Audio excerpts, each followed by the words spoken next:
This course comprises a book entitled Persian Language Teaching. In Persian, آموزش زبان فارسی. تمرین 102. 1.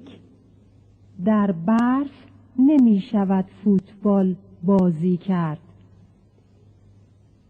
2. به نظر من موضوع را باید به او گفت. 3. به آدم ترسو نمیشه اعتماد کرد. 4. با دشمن باید مبارزه کرد. 5. با خواستهای او نباید موافقت کرد. 6. کار را هرچه زودتر باید شروع کرد. 7.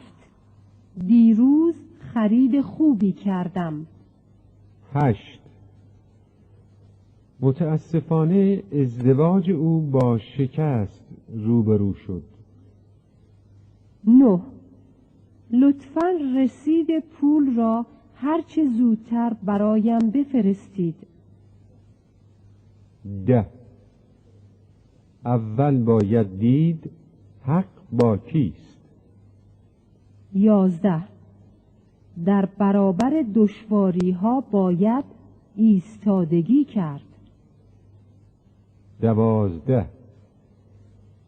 بچه ها را نباید لوس کرد.